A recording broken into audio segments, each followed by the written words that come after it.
Assalamualaikum warahmatullahi wabarakatuh.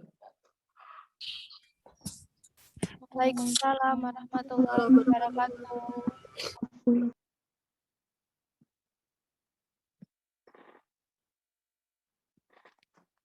Ya, baik, sambil menunggu yang belum masuk, saya mau tutup dulu salah satu.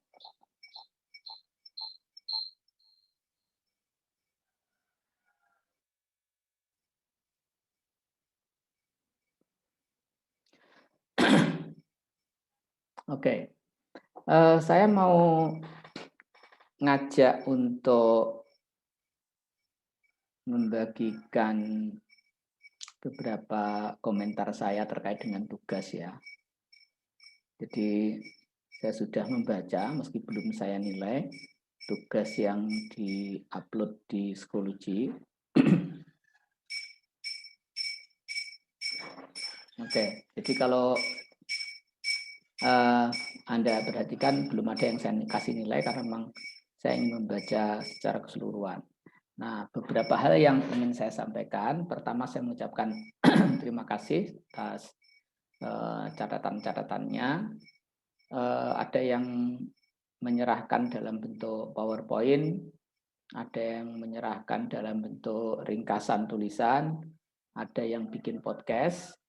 Ya, apapun bentuknya, sekali lagi bahwa tujuan kita dari kegiatan seperti ini maksud saya seperti tugas, itu adalah kembali kepada kita masing-masing. Jadi sebenarnya tidak penting saya bagaimana, tidak penting tugas ini untuk dosen itu juga tidak penting gitu. Yang paling penting adalah kembali kepada Anda semua yang belajar materi mata kuliah ini. Seperti saya sudah sampaikan di pertemuan sebelumnya ya, tugas saya sebagai dosen tidak lebih adalah sekedar sebagai pendamping dari proses belajarnya. Saya sudah memberikan fasilitas di Schoology itu sudah komplit ya. Ini pertemuan 1 sampai 8 juga sudah saya upload. Terus kemudian di Pustaka Studi Islam di dalamnya juga sudah kita sediakan referensi-referensi yang bisa dibaca oleh para mahasiswa dalam belajar pengantar studi Islam ini. Nah, sejauh menyangkut tugas yang sudah dikumpulkan, secara umum ya saya sekali lagi belum bisa ke satu persatu orang untuk komentarnya. Secara umum kita sudah saya kira sudah cukup ya. Saya sangat senang sekali beberapa ringkasannya, bahkan menurut saya jauh lebih baik dari yang saya harapkan, sudah melebihi ekspektasi begitu. Nah, kalau saya membaca secara keseluruhan tadi, berarti sebenarnya tugas saya untuk mengajar sudah selesai gitu ya. Jadi ini sudah tidak perlu diajar, ngapain dong, sudah pada paham gitu ya. Nah, tetapi pertanyaannya, nah itu pertanyaannya yang penting, kira-kira Anda benar-benar paham atas apa yang Anda tulis itu, atau ada tidak paham banget gitu atau gimana gitu ya. Jadi kalau saya membaca yang ditulis ya kelihatannya sudah cukup, sudah paham gitu ya, sudah bisa gitu ya menguasai materi yang kita harapkan sampai dengan pertemuan minggu keempat ini gitu. Nah, tapi apakah yang ditulis itu mewakili keadaan masing-masing orang, itu yang saya tidak tahu. Nah, hari ini saya ingin semacam presentasi dari yang sudah ditulis itu. Nah, kira-kira Anda sudah merasa cukup paham, pas, atau ada beberapa catatan, beberapa pengalaman mungkin yang perlu di-sharing dan bisa dikomentari oleh semua orang di kelas ini. Bukan hanya saya yang berhak komentar ya, jadi semua orang di kelas ini boleh berkomentar atas apa yang kita sudah pelajari hingga hari ini, terutama yang terkait dengan materi apa itu studi Islam dan bagaimana posisi Al-Quran dalam studi Islam. Saya buka kesempatannya sekarang untuk kita berbagi, ya, ngobrol. Kira-kira apa yang perlu saya bantu sampai dengan materi hari ini. Nanti kalau tidak ada kita tutup kuliahnya ya. Ngapain kita lama-lama di Zoom kalau sudah pada paham? Silahkan kalau ada yang mau berbagi, baik itu berbagi dalam hal pengalaman belajarnya hingga hari ini maupun dalam hal materinya, dari prosesnya maupun materinya. Silahkan kalau ada.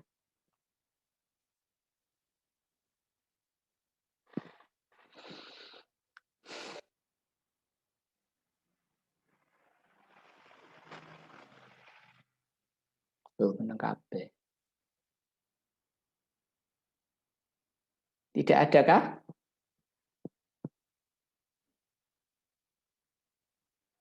Oke, kalau tidak ada saya mengajukan pertanyaan. Jadi pertanyaan ini harusnya jadi kuis ya, tetapi mungkin saya tanyakan secara lisan saja untuk mengulangi materi kita. Apa yang dimaksud dengan mata kuliah pengantar studi Islam? Dijawab di chat. Kalau nggak mau ngomong, ya semuanya menjawab di chat. Apa yang dimaksud dengan mata kuliah pengantar studi Islam? Mengapa pengantar studi Islam? Silakan dijawab di chat. Cek nanti ya orangnya ada enggak tahu enggak. Yang ada berarti dia menjawab di chat. Yang hanya login berarti tidak menjawab di chat. Silakan di chat. Pertanyaan kita yang pertama, apa itu pengantar studi Islam?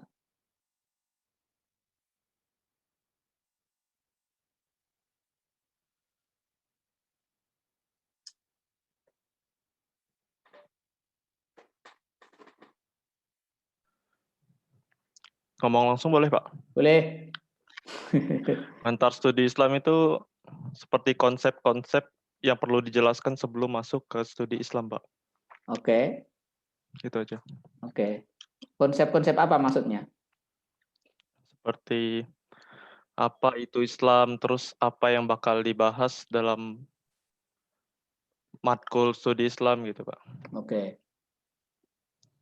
Sebenarnya bukan mata kuliah ya, kalau ya. Jadi yang ilmu pengetahuan. Ya, yang dalam studi Islam itu yang dibahas apa saja, kira-kira gitu ya. Bukan mata kuliah ini. Mata kuliah ini hanya menceritakan apa itu pengantar studi Islam, tetapi studi Islam sendiri bukan mata kuliah ini ya. Jadi studi Islam itu ada di Usuluddin, di syariah, di dakwah dan di tempat-tempat secara umum di UIN, tetapi bukan di mata kuliah ini. Nah, mata kuliah ini tugasnya adalah mengantarkan Anda.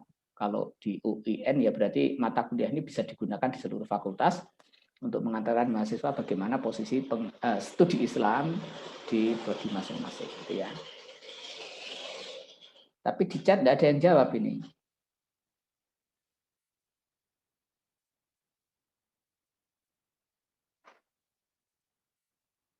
Oke.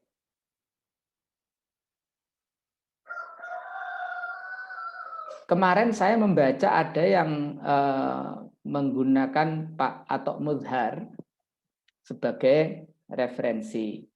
Demikian juga materi yang akan saya tanyakan ini ada di buku Pengantar Studi Islam yang diterbitkan oleh UIN Sunan Ampel ya. Pertanyaan saya adalah, kalau Pak Atok Mudhar itu mengatakan bahwa studi itu secara umum atau pengetahuan itu secara umum bisa dibagi menjadi 3, ya, pengetahuan alam, pengetahuan budaya, dan pengetahuan sosial. Pertanyaan kita adalah di mana letak pengantar studi? Di mana letak studi Islam?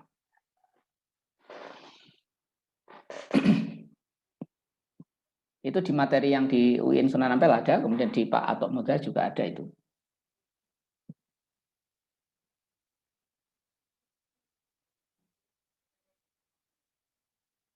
Pak Atok Mudhar itu membagi menjadi 3, ilmu budaya, ilmu alam, ilmu sosial. Nah, kalau kita bicara tentang studi Islam, maka di mana letak studi Islam itu?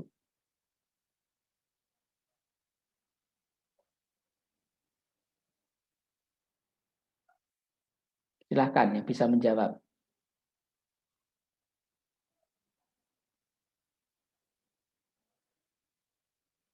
Ya, Rona Rifka, terima kasih jawabannya di chat. Itu untuk pertanyaan yang pertama tadi ya.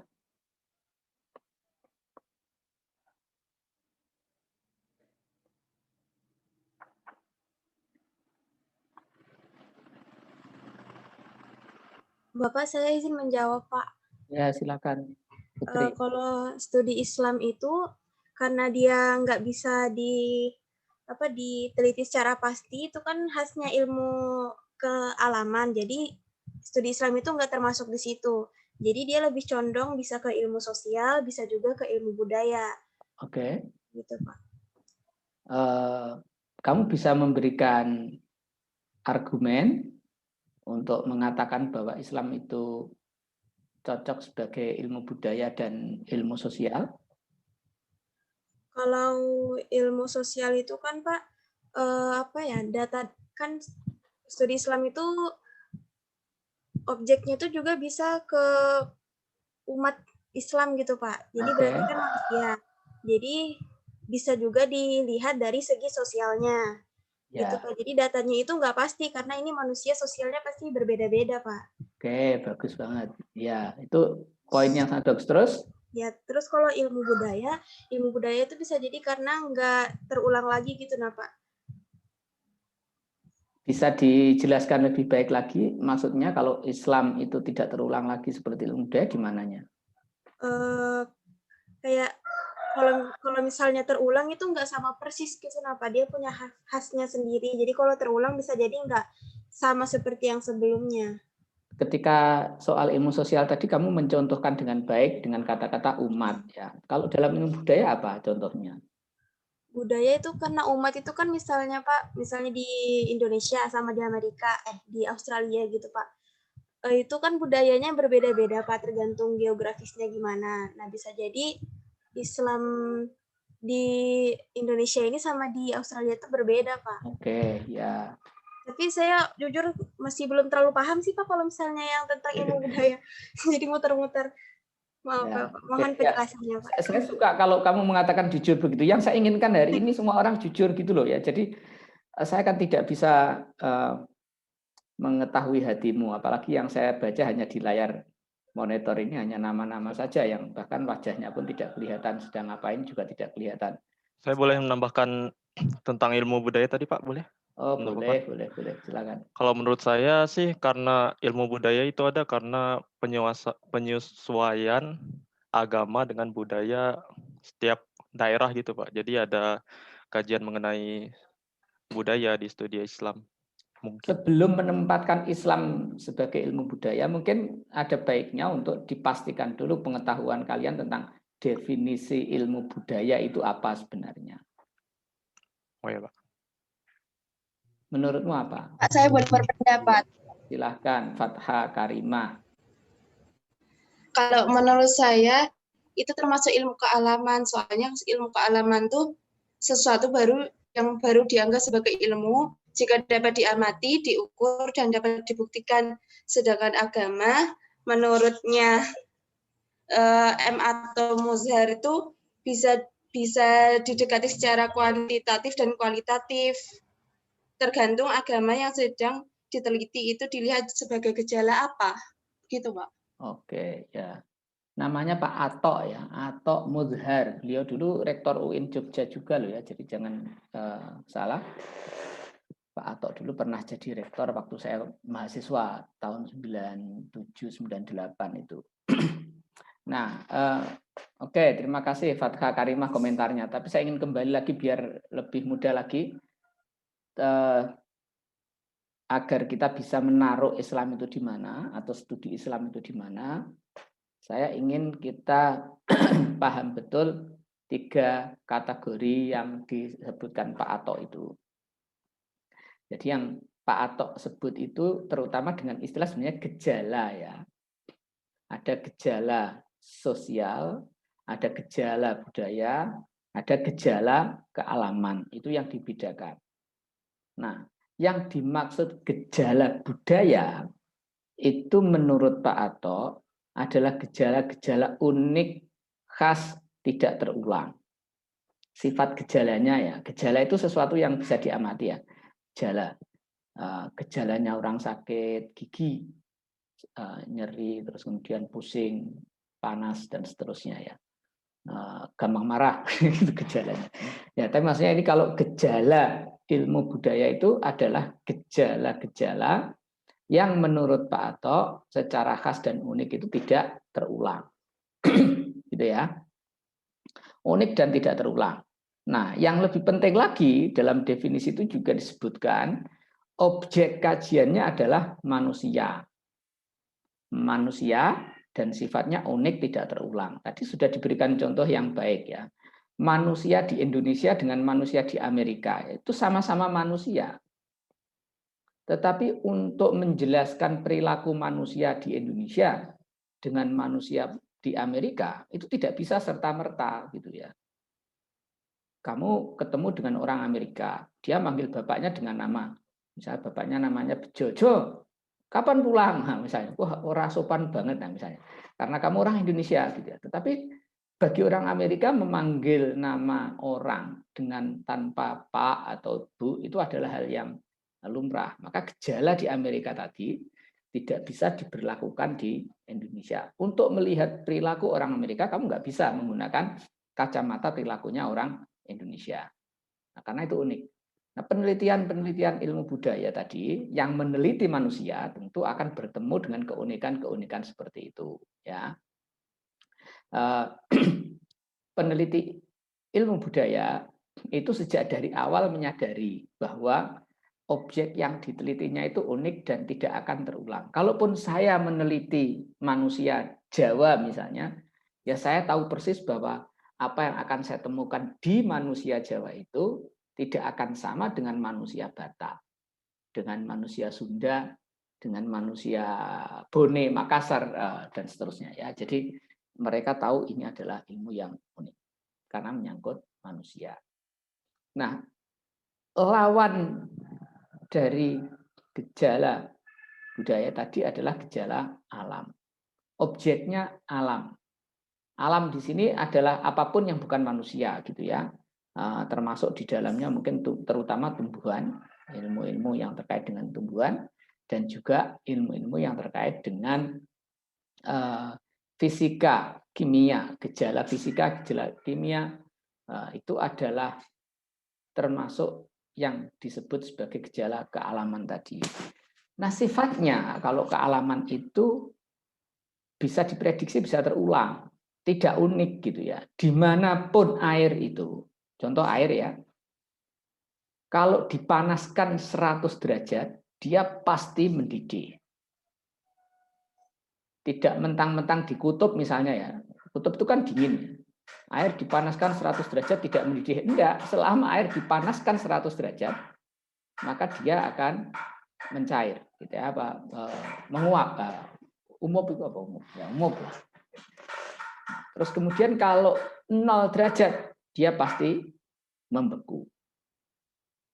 Itu air di Indonesia, air di Arab sama saja. Mau air zam-zam ya sama aja. Mentang-mentang air zam-zam dimasukkan kulkas, dimasukkan freezer misalnya, kemudian tidak bisa membeku. Wah, ini air sakti.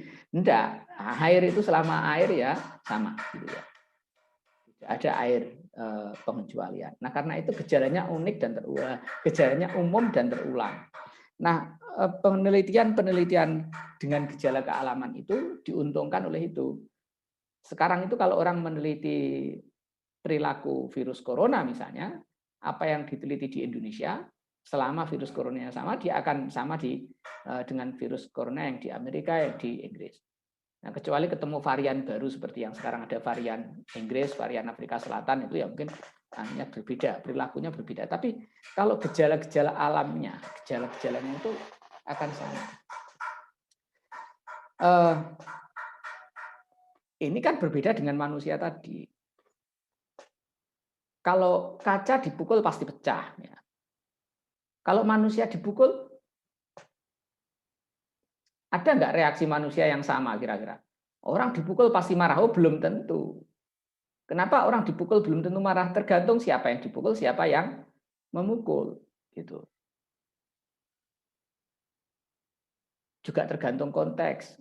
Kalau pas lagi di ring tinju pukul-pukulan nggak ada yang marah, memang itu sudah aturannya main untuk pukul-pukulan gitu kan. Jadi gejala itu tidak bisa diratakan. Nah, beda tadi dengan kaca. Kaca Amerika sama kaca Indonesia dipukul ya mesti pecah, sama-sama pecah gitu ya. Nah, ringkasnya seperti itu. Nah, di antara dua ilmu itu ada namanya ilmu sosial. Ini ilmu yang tengah-tengah antara ilmu alam dengan ilmu budaya. Nah, ilmu sosial itu objeknya sama seperti ilmu budaya, yaitu manusia, tetapi ilmu sosial itu berasumsi bahwa apa yang diamati, gejala yang diamati pada manusia itu akan terulang di tempat lain. Loh, kok bisa? Bukannya manusia itu tidak terulang? Ya, tergantung manusianya dalam objek ilmunya itu sebagai apa gitu ya. Jadi di dalam pengetahuan yang kita bicarakan dalam gejala sosial itu, manusia yang dimaksud itu adalah manusia dalam kelompoknya. Manusia dalam arti kelompoknya. Ilmu sosial itu tidak meneliti satu manusia. Yang diteliti adalah sekelompok manusia.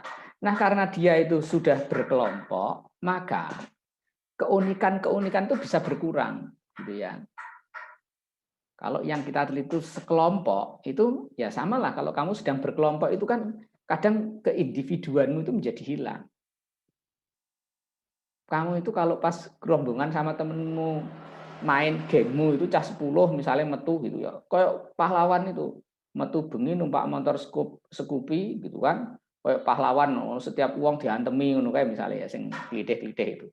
Ketika berkelompok itu begitu, coba dewe. Dia sendirian berani nggak dia seperti itu? Akan berubah gitu ya.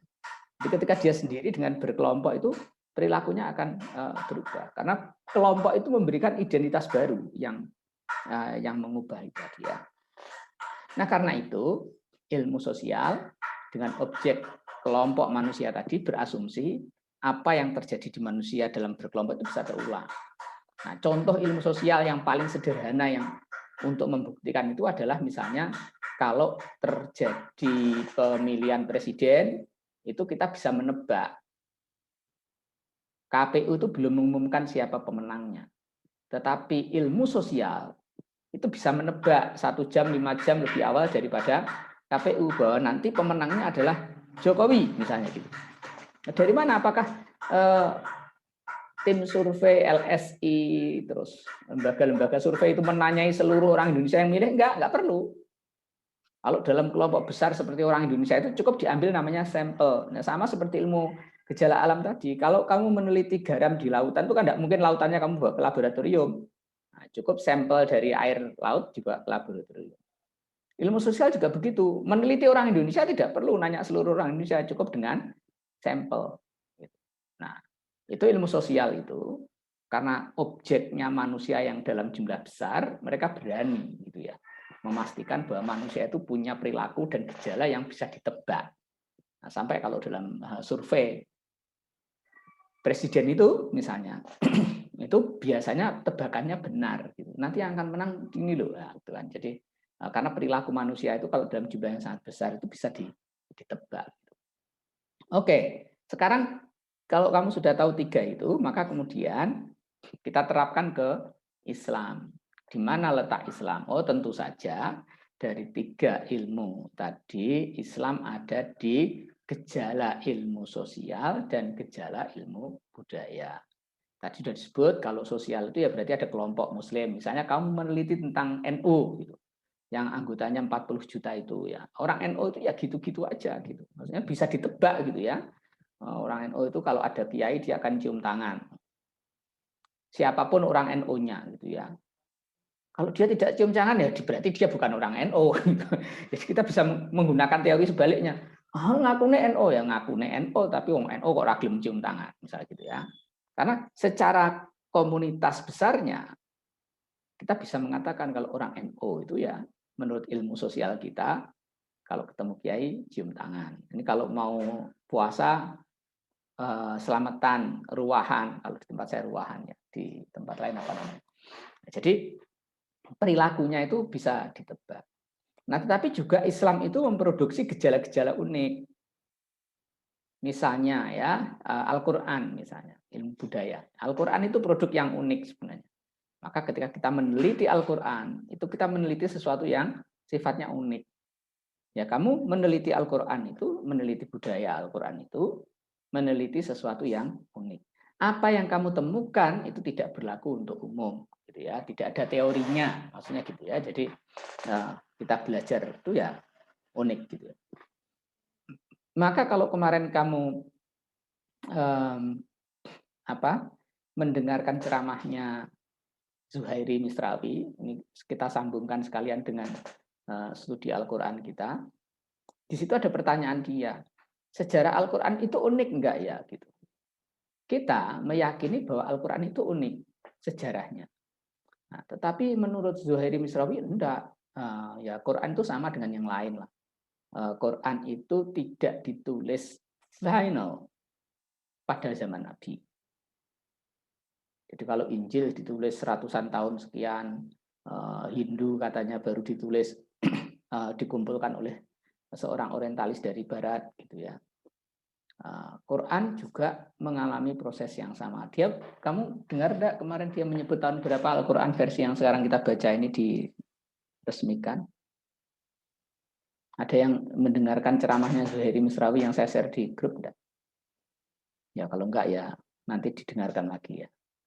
Di Al-Quran yang versi sekarang itu, yang sekarang kita baca sehari-hari, itu adalah Al-Quran versi Kementerian Agama Mesir tahun 18 atau tahun 1920-an. Nah, jadi walaupun itu berasal dari Mushaf Utsmani, tetapi bentuk yang sekarang kita baca versi finalnya ini adalah versi yang sebenarnya sangat mutakhir. Gitu ya. Nah, kalau dari segitu ya tidak unik berarti ya. Menurut ilmu sosial, nah, tadi apa yang terjadi dengan Quran itu sama secara teori seperti kitab-kitab suci yang lain. Tetapi kita dari ilmu budaya mengatakan oh enggak, beda. Quran itu unik dari segi prosesnya juga unik. Kalau tadi kan Hindu itu dikumpulkan oleh seorang orientalis. Quran tidak. Quran itu dihafalkan, dikumpulkan oleh orang Islam sendiri sejak masa Nabi. Bahwa bentuknya sekarang itu ya, finalnya ya, tapi upaya mengumpulkan Al-Quran, menghafalkan Al-Quran, itu dilakukan sejak zaman Nabi. Itu yang unik dari Quran, dan karena itu ya meskipun Quran secara teori sosial bisa dikatakan mengalami proses kodifikasi yang sama dengan kitab suci yang lain, tetapi proses Al-Quran itu unik dalam pengertian. Nah, gitu ya, unik dalam pengertian. Nah, jadi di situ titik temu antara kadang ilmu sosial dengan ilmu budaya. Nah, karena itu Islam itu adalah gejala yang bisa digolongkan dalam gejala ilmu sosial, tetapi juga bisa digolongkan dalam ilmu budaya.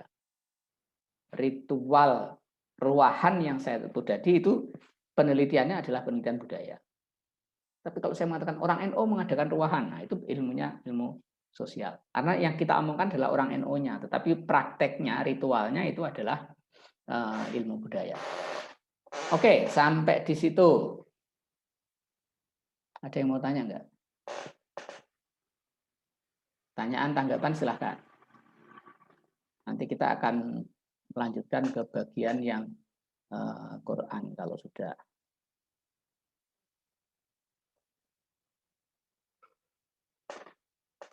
Oke, kita lanjutkan ke bagian Quran biar kita sambil jalan ya. Saya sudah menyiapkan ini di Schoology ya, jadi kamu bisa akses di Schoology. Kita minggu lalu sebenarnya sudah ngomong sedikit soal mapping ilmu-ilmu Al-Quran ya. Ada definisi teks bacaan, maksud dan seterusnya. Pada kesempatan ini lompat ke tafsir dan terjemah.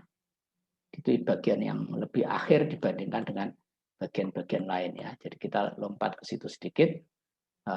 Karena ini ngomongin studinya gitu ya.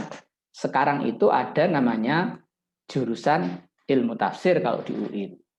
IAT, ilmu Al-Quran dan tafsir. Studinya menjadi studi ilmu Quran dan tafsir itu.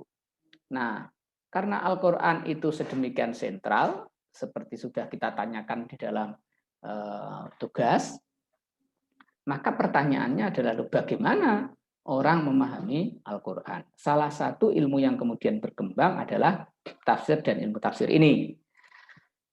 Yang secara definisi, tafsir itu disebut sebagai ilmu tentang cara menjelaskan arti dan makna Al-Quran. Ya, karena memang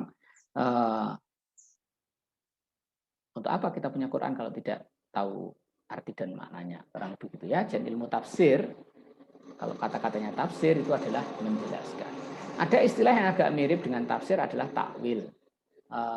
Kayaknya kalau kita lihat di teks-teks generasi awal ilmuwan, itu lebih banyak digunakan takwil, bukan tafsir ya. Tafsir agak belakangan. Jadi ada juga yang membedakan kalau tafsir itu boleh, kalau takwil tidak boleh. Nah, takwil itu artinya memaknai berbeda ya, menyimpangkan maknanya. Gitu ya.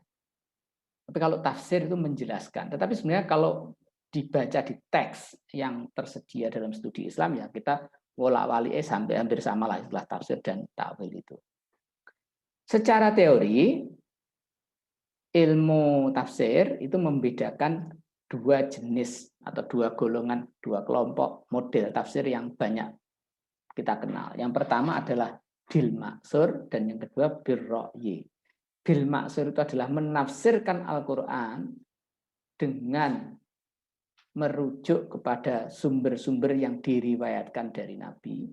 Sementara bil ra'yi itu adalah menafsirkan Al-Quran dengan akal atau dengan rasio, dengan dengan ijtihad si mufassir sendiri, tidak punya referensi riwayat dari Nabi. Jadi dua ini ya.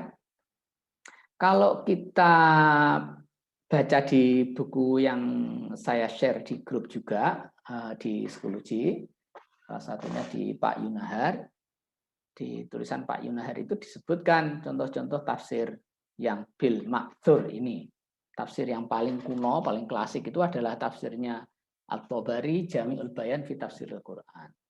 Itu ditulis tahun 310 Hijriah, atau beliau wafatnya tahun 310 Hijriah. Tahun 310 Hijriah itu kalau tahun Masehnya kan sekitar tahun 1000 Masehi ya. Itu kalau di Indonesia zaman Majapahit gitu. Jadi karya Tabari itu seumuran dengan Majapahit atau Gajah Mada atau siapa gitu. Yang umur-umurannya segitu itu. Nah, itu disebutkan contoh-contohnya yang lain yang banyak saya tidak akan menyebutkan secara khusus. Nah, tafsir yang kedua itu contohnya adalah tafsir Zamakhsyari, yaitu Al-Kasyaf. Ini tafsir yang paling terkenal, Al-Kasyaf itu. Dan ditulis lebih akhir gitu ya. Jadi kalau kita melihat ini, maka sebenarnya tafsir-tafsir awal itu ya umumnya hanya tafsir bil maksur. Baru kemudian agak belakangan itu kita lihat beberapa ulama menggunakan model non maksur. Kalau saya lihat kok ini yang diklasifikasikan sebagai tafsir maksur itu sebenarnya malah non atau tafsir ra'yi, sebenarnya tafsir sufi ya. Kalau Al-Kasyaf itu juga sufi, Mafatih Ghaib itu juga sufi. Oke, saya ingin menunjukkan contoh kitab tafsir ya. Bagaimana yang dinamakan tafsir bil maksur itu. Nah, kalau kamu pernah membuka kitab tafsir, bunyinya akan seperti ini tafsir bil maksur itu. Ini contoh dari kitab tafsirnya Tabari itu. Ini surat Al-Fatihah, kata pertama yang ditafsirkan adalah Alhamdulillah. Nah, kitab-kitab tafsir itu sampai ke kita masalahnya, karena seperti saya katakan tadi, kitab tafsir itu kan ditulis zaman Majapahit ya. Sekarang kita itu bahkan nyaris tidak punya peninggalan Majapahit yang dalam bentuk karya tulis ya. Mungkin hanya beberapa tulisan dalam bentuk prasasti itu ada ya. Tapi yang buku setebal karya Tabari dari zaman Majapahit kan nggak ada yang sampai ke kita. Nah, untuk sampai ke kita, kitab-kitab itu kemudian ditulis ulang oleh muridnya, sampai kemudian sampai kepada kita dalam bentuk yang sudah diedit oleh para muhakkik namanya itu ya, tukang editornya. Sehingga walaupun tafsir ini diberi judul atau karya ini adalah karya Tabari misalnya, Tetapi di situ ada kalimat yang bukan oleh Tobari. Jadi kalau Anda perhatikan bisa dilihat di sini. Kata qala Abu Ja'far. Nah, itu pasti editornya yang mengatakan, ya. Abu Ja'far itu nggak mungkin dia nulis sendiri karena Abu Ja'far itu maksudnya Tobari. Abu Ja'far atau Tobari itu. Nah, ini contohnya. Teks yang sampai ke kita ini sebenarnya juga bukan asli karya Tobari tapi melalui editor, ya. Nah, Tobari sendiri mengatakan apa? Wa makna alhamdulillah. Nah, ini model tafsir. Alhamdulillah itu artinya apa? Ketika Allah mengatakan alhamdulillah dalam surat Al-Fatihah. Menurut Tobari, nah ini tidak maksur sebenarnya, ya. Ini menurut beliau. Alhamdulillah itu adalah asyukru khalisan lillahi jalla sana'uhu duna sa'iri ma yu'badu min duni wa duna kulli ma baru'a min khalqih. Dan seterusnya. Jadi ini adalah cara ulama kita, mufassir, mendefinisikan atau mengartikan kata alhamdulillah. Nah, kamu perhatikan di sini berbeda dengan terjemah, ya. Kalau di terjemah itu kan akan muncul alhamdulillah, segala puji bagi Allah, misalnya begitu. Nah, itu sudah terjemahan Indonesia. Tetapi kalau dalam bahasa Arab kan, nah harus Arab diterjemahkan ke Arab. Alhamdulillah itu sama dengan asyukru. Lillahi artinya kholison lillah. Kholisonku ikhlas murni, lillahi hanya untuk Allah, dan seterusnya. Nah, di mana disebut bil ma'thurnya kalau demikian? Karena tadi yang di situ adalah penjelasan langsung dari Abu Ja'far at-Tabari. Di dalam alinea kedua, itu kemudian muncul, gitu ya. Wa bima dzakarna min ta'wili qauli rabbina jalla dzikruhu wa taqaddas asma'uhu alhamdulillah jaa al-khabar an Ibni Abbas. Nah, emang penjelasan tadi sumbernya dari mana? Dari Ibnu Abbas, begitu kata Muhammad at-Tabari. Nah, dia jalurnya dari mana untuk mendapatkan sampai kepada Ibnu Abbas? Ibnu Abbas itu kan pamannya Nabi, tapi umurnya lebih muda daripada Nabi, ya. Paman secara keturunan, tetapi kalau secara umur lebih muda daripada Nabi. Di sahabat yang mendengarkan langsung dari Nabi, ya. Jadi namanya bil ma'thur itu ada riwayat seperti ini. Nah, at-Tabari mendapatkan itu dari orang yang bernama Muhammad bin Ala. Muhammad bin Ala itu orangnya mestinya satu generasi dengan Abu Ja'far paling at-Tabari, sehingga dia bertemu dan mendengar Muhammad bin Ala itu bercerita. Memang Muhammad bin Ala mendengarkannya dari mana atau dapat informasinya dari mana? Haddatsana Utsman bin Sa'id. Dia mendapatkannya, Muhammad bin Ala itu informasinya didapat dari Utsman bin Sa'id. Kemudian Utsman bin Sa'id dari mana? Haddatsana Bashar bin Umarah. Ada Bashar bin Umarah yang menyampaikan. Bashar bin Umarah dari mana? Dari mana? Nah, di situ disebutkan dari Abu Rauq. Nah, ini orang ke berapa? 1, 2, 3, 4. Atau Bari ketemu sama Ibnu Ala. Ibnu Ala itu memperoleh dari Utsman bin Sa'id. Utsman bin Sa'id dari Bashar bin Umarah. Nah, dia dari mana? Dari Abu Rauq. Abu Rauq dengar dari mana? Dari Ad-Dhahhak. Ad-Dhahhak itu nama salah satu tabi'in. Dia dari mana? Dhahhak ini mendengarkan dari Ibnu Abbas. Ya, ini tidak sampai kepada Nabi, tapi Ibnu Abbas mengatakan, an Ibnu Abbas qala, Ibnu Abbas bercerita. Ujung informasinya, referensinya adalah Ibnu Abbas. Yang Ibnu Abbas itu entah bagaimana ceritanya, apakah diceritai sama Nabi atau menyaksikan. Dia mengatakan qala Jibril li Muhammad sallallahu alaihi wasallam. Jibril dan Nabi Muhammad sallallahu alaihi wasallam. Itu artinya adalah alaihi wasallam itu Jibril dan Muhammad, ya. Qul Muhammad, qul ya Muhammad, katakanlah wahai Muhammad alhamdulillah. Jibril itu menyuruh Nabi Muhammad mengatakan alhamdulillah. Nah, Ibnu Abbas itu menjelaskan, qala Ibnu Abbas, alhamdulillah wa asyukru lillah wal istighza lillah wal iqrar bi nikmatihi wa hidayatihi wa ibtidaihi. Ini contohnya ya. Bagaimana para ulama dulu membuat tafsir yang dimaksud dengan tafsir bil ma'thur. Jadi penjelasannya itu punya referensi kepada Nabi atau minimal itu kepada sahabat Nabi. Nah, itu yang dinamakan tafsir bil ma'thur. Nah, sampai di situ kita bisa menyaksikan ya bagaimana para ulama ahli tafsir itu membuat tafsirnya. Nah, kalau bil ma'thur bagaimana? Bil ra'yi bagaimana? Kalau bil ra'yi tidak. Berarti kalau bil ra'yi itu penjelasannya seperti di alinea pertama tadi. Ya, berarti ya penjelasan berdasarkan pengetahuannya si ulama tanpa harus selalu mengutip dari siapa dia mendapatkan penjelasan itu. Nanti silahkan cari sendiri kitab Al-Kasyaf misalnya ya untuk memperoleh contoh yang real dari apa yang dinamakan tafsir bil ra'yi itu. Baik, sampai di situ kita sudah menyampaikan materi yang terjadwalnya itu sampai kuliah ke-7. Sementara di kuliah ke-8 kita bicara tentang perbedaan wahyu dibandingkan dengan hadis Nabi. Perlu teman-teman ketahui bahwa dalam tradisi kita itu ada namanya Al-Quran, tetapi juga yang sama ada namanya hadis Qudsi. Hadis Qudsi itu adalah hadis yang di dalamnya itu ada kata-kata Allah Subhanahu wa taala berfirman. Jadi kalau Allah taala, tetapi Allah Subhanahu wa taala itu berfirman dengan redaksi yang tidak berasal dari Allah Subhanahu wa taala.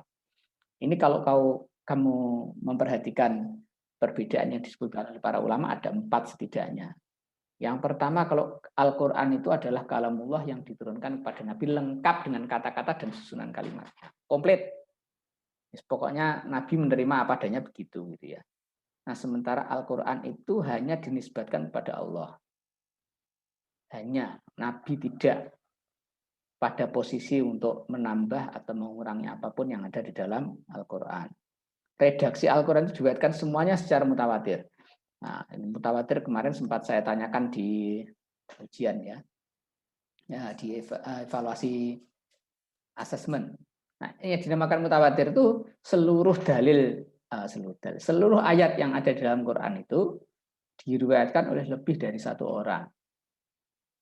Bahwa Al-Fatihah itu isinya adalah alhamdulillahirabbil alamin sampai waladhdallin itu semuanya.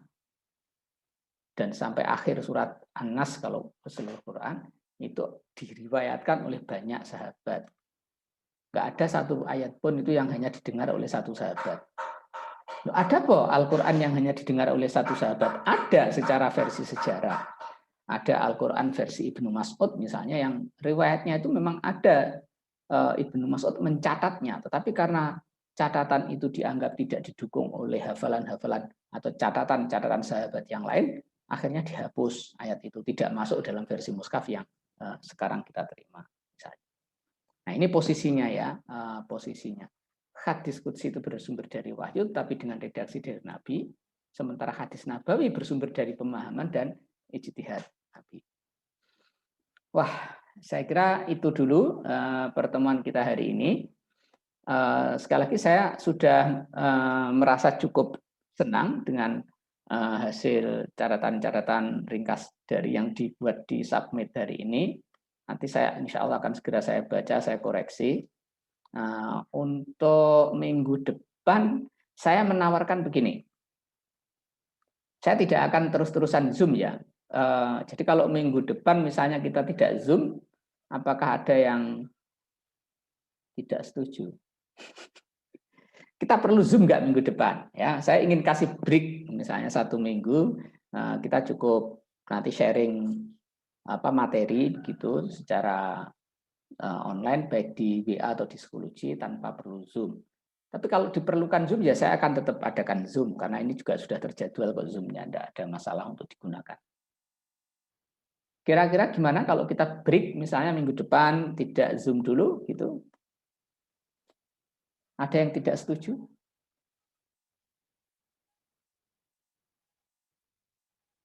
Oh, kabeh berarti setuju ya. Kalau menggunakan hadis itu kan as-sukut itu tanda setuju ya. Oke, minggu depan berarti kita cukupkan dulu untuk kita tidak Zoom.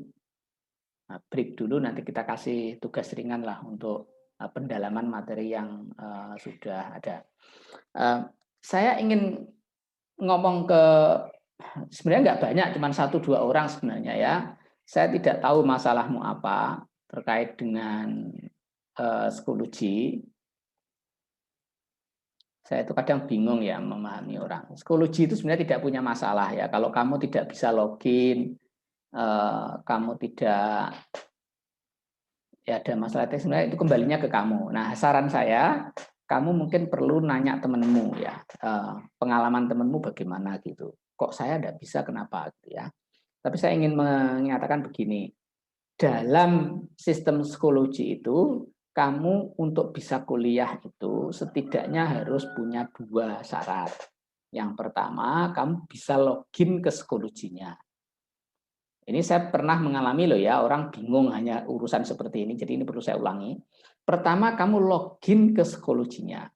Ibaratnya kamu masuk ke Facebook, kalau itu Facebook. Nah, kelas itu analoginya adalah grup Facebook gitu. Dan itu sifatnya tertutup kalau di grup Facebook. Kalau ada grup di Facebook itu, yang di-lock, kamu tidak bisa melihat isi grup itu. Gitu ya. Kan Facebook group itu ada 2 macam ya, ada yang open, ada yang lock, yang dikunci, yang hanya member yang bisa lihat. Nah, psikologi kelas kita, pengantar studi Islam misalnya, itu seperti grup yang di lock itu. Kamu bisa jadi sudah login ke Facebooknya, sudah login ke psikologinya, tapi kamu belum masuk ke kelasnya. Nah, bagaimana kamu bisa masuk ke kelas? Nah, saya akan tunjukkan ya. Ini tapi versi saya sebagai dosen sebenarnya masalahnya agak berbedanya di situ ya. Saya share dulu biar yang ada masalah nanti bisa refleksi gitu paling tidak. Kalau kamu perhatikan di tempat saya itu ada namanya courses. Nah, sama seperti punya kamu juga ada courses itu. Kalau kamu sudah tergabung di salah satu kelas akan muncul seperti ini, kelas 1, 2, 3, 4, 5 dan seterusnya. Kalau tidak ada kamu harus ngecek ke My Courses gitu. Ya, di situ kemudian kamu akan lihat lagi ya. Nah, kalau kosong sama sekali biasanya tulisan join courses ini itu ada di mana-mana di awal tadi ya, di awal yang tadi saya sampaikan. Tapi kalau yang sudah masuk misalnya ini.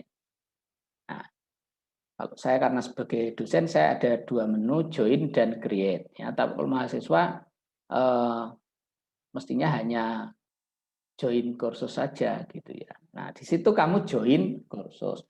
Nah, join kursus itulah kamu memasukkan kode yang sudah kita sharing.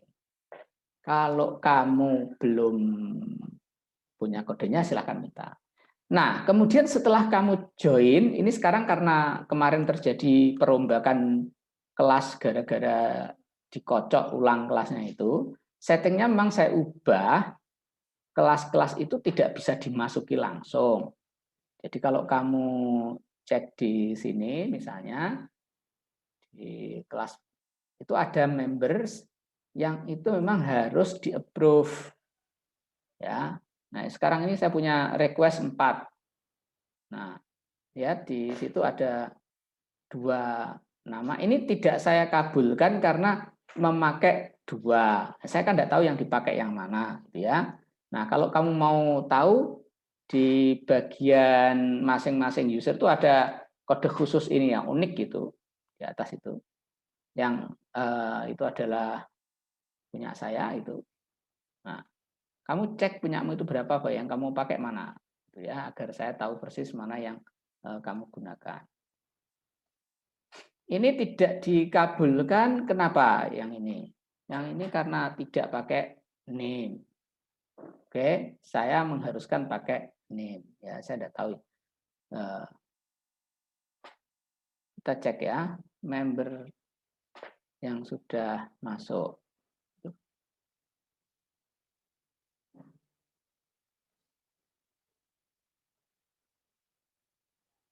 Sebentar, ini 29.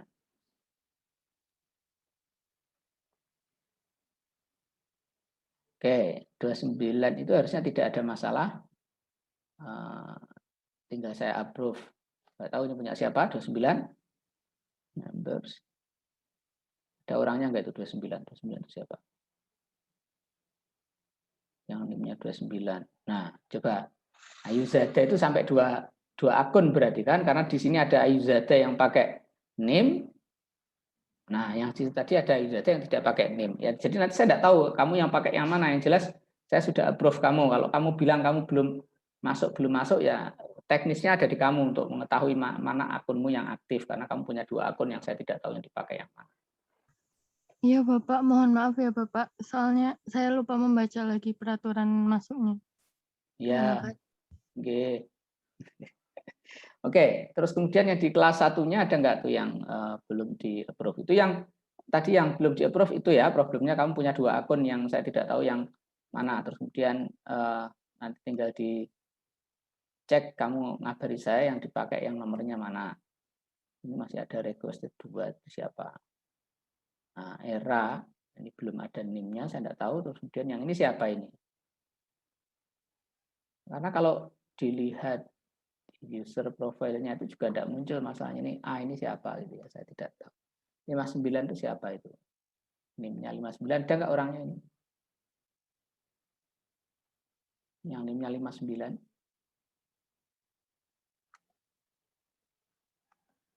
Halo, 59 siapa? Ada yang punya NIM-nya 59 itu enggak di kelas ini? Iya Pak, saya Pak. Oke, saya approve ya. Iya Pak, makasih Pak. Ya. Era itu ada nggak era itu? Nah ini sudah masuk, berarti kan itu sudah tidak dipakai itu. Oke, ini sudah masuk, berarti saya buang ya.